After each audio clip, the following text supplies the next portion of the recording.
What is going on, friend? Sean Don coming back with a technical analysis on this fine Wednesday morning. Third one of the morning, at least that's posted publicly. Um, yeah, I just want to let you guys know that now is the time to sign up for a technical analysis. If you guys want to throw far at your championship meets, conference, nationals, whatever it is, go to www.gripandrip.co and sign up. Technical analysis, just $20. I get to help you out, look at your throw, break you down, and build you back up, give you new cues to work on, new things to work on, help you identify what is the big problem in your throw, kind of simplify it, filter out the bullshit, if you will. So, yeah, go sign up, gripandrip.co. Now is the time.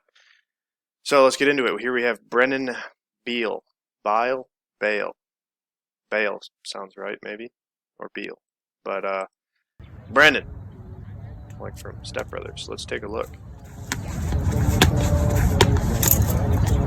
Okay.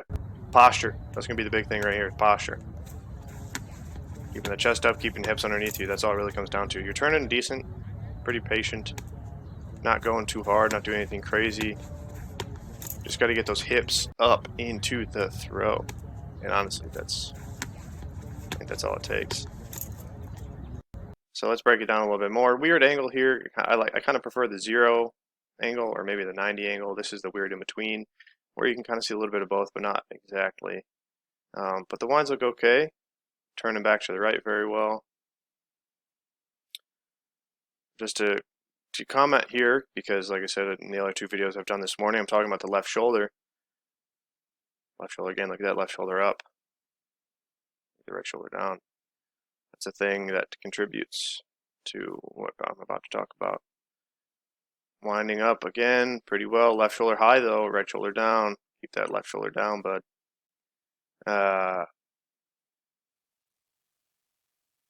As you go through entry, I think if you saw a view from 0, you would see that the left shoulder is a little bit high. But the big thing here, outside of that, is the hips. You can see the hips shifting back, which is good. You're setting the direction in the throw. But then the chest is a little bit forward from the hips. From here, once again, if you saw a side view, you're going to see the hips back away from the hammer.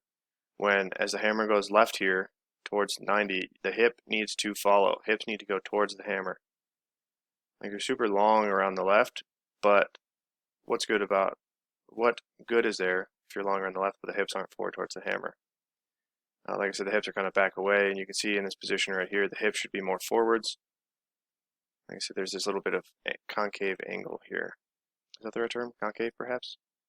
I think so. Either way, the chest is a little bit down. And you're going to see you catch here. And so this is the dead giveaway. Like I said, if you saw an angle from 0, your hips would be way back behind you, your chest would be down, you'd be getting pulled a little bit forwards. And so this is kind of the whole situation of the whole throw. I think every turn is going to end up looking like this, where the hips are back and the chest is forwards and down a little bit. So what you need to do is get your hips more underneath you. You want think about your torso being stacked upright, shoulders over hips. You can think about getting the hips more underneath you. You can think about getting the shoulders back over the hips. Either way, you got to have this like solid steel girder of a spine. If you're bent over, kind of think front squat position. All right, if you were doing like a hard half front squat and you bent forward at all, you're going to dump that weight forward. All right, so you got to stay a little bit more upright, locked in. You can't think back squat position, you think more front squat position. But either way, you catch here, your hips are underneath you. So the only way to really, you're not really accelerating much because the hips aren't up into the throw. The heel comes down, you're settling backwards, but then you can see, once again, as the ball starts going left, like you're pretty patient, you're with it. Your left foot's going a little bit early, but same thing, your hips are kind of back, stagnant away from you. The hip needs to get up into the throw more.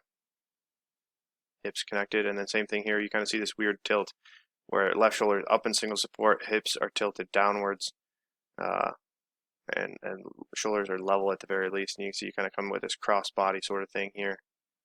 And you can see, so this is a good angle to see where the hips and the shoulders aren't quite on the same plane. They're not quite connected. You don't have this whole torso sort of rigidity needed to really throw the hammer far, because like I said, your hips are back and your chest a little bit forward. So you catch and you're a little forwards, so you push, and your hips once again quite aren't underneath you. You see your left shoulder's up a little bit. You're turning with the hammer a little bit better here. Left side's not as ahead and right side's not as behind.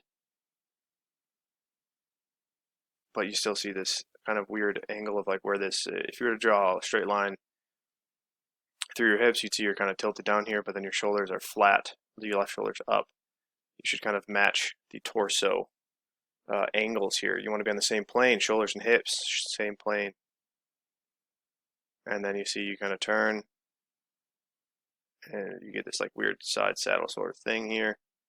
Catch, hips are out from underneath you, shoulders tilted in a weird way where like if your center of gravity looks like you're kind of like in front of your feet right now, to back over your hips. That's where your center of mass is. That's where your power is. That's where your center of mass should be. That's where your power is. You catch forwards, and then you're strong enough to work back and up and through it, get through. But I think there's a big limiting factor there where like you're strong enough to throw farther. You just need to put yourself in a better position to accelerate the hammer or to let the hammer accelerate you. Well, and then, yeah. So like it's not too far off, but this big postural issue here. You got to get the hips underneath you. You got to stay upright. Got to keep your torso stacked. Like I said, hips underneath you is the best way that I would describe it. But everybody has their own way of talking about it. But posture is the big thing here. Your patient and connection is decent. Like I said, your left shoulder has a little bit of weird thing where it's up, and you're not quite planing the shoulders on the same plane as the hips. But yeah, posture is a big thing here, man. So hips underneath you, shoulders back. Makes things just much more direct and much easier. So pretty substantial fix to be made here. And I think you're going to have a lot more meters in the tank, a lot of potential in this throw. So yeah, thank you for watching, Brennan. If you have any questions, let me know. Always open to have a discussion about these videos. If anybody else out there would like technical analysis, like I said, now's the time to sign up. gripandrip.co, baby. That's it. That's all I got for you. I think this is the last technical analysis of the morning, so I'm going to go get ready for training. Thank you for watching. Until next time, Sean Don, signing off.